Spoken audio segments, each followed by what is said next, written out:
It's my best attempt to describe a little bit what the author is saying. And reading LAM 146, the author is arguing that actuaries shouldn't really think about things in an actuarial viewpoint when they sell policies, or at least completely. They should really look and consider the capital viewpoint.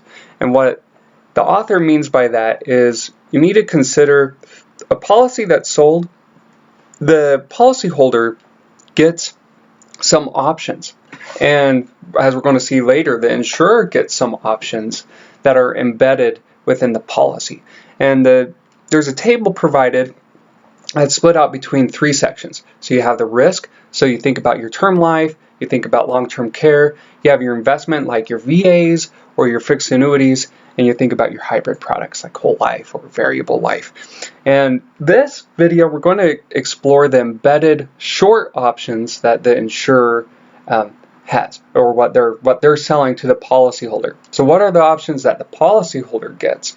And the best way I could think about this, so like for term, long-term care, the policyholder, they get the right to continue to renew their policy at a guaranteed premium.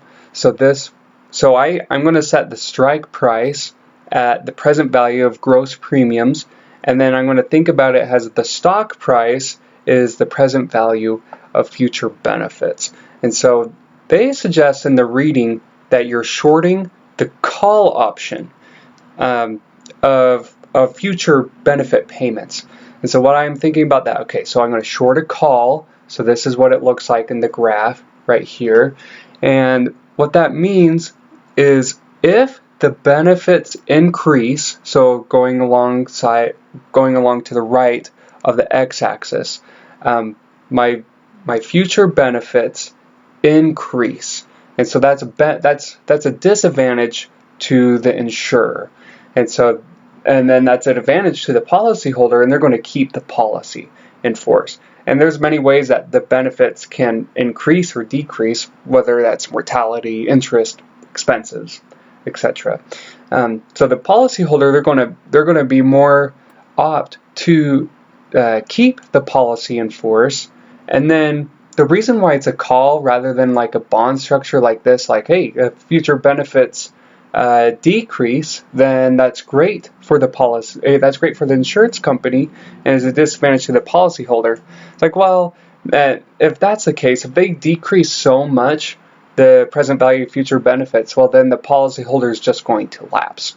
But the insurance company, if it keeps increasing, the insurance company can't force lapse the policy. And so that's the idea here. You also get something pretty similar with investment type contracts. With your fixed annuities, you're also shorting a call option. If the future benefits or the future annuity payments, if the present value of that keeps increasing, then the policyholder is more apt to keep the policy in force. But they're the ones that decide, like, if it keeps going down the future benefits, then they're just going to surrender the policy. So that's why it's shorting a call in the viewpoint of the insurer.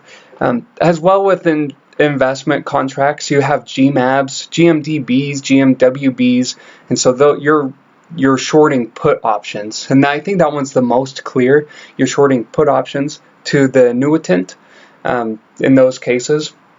And then with whole life products, it's a little bit different. So you get two embedded options where you're doing for the policyholder. The first one is you're actually shorting a put option to the policyholder.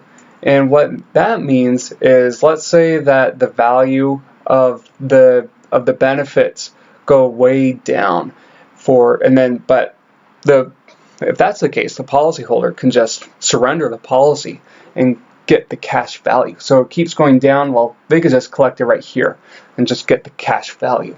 But if why is it a put option? How about when it increases right here, or the present value of future benefits, why don't they win out like they do up here for the term? Well, there's a little bit more flexibility how the insurance company can adjust there.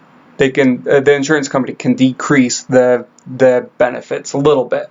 There's also the benefit here. I'm going to talk a little bit about this in my second video.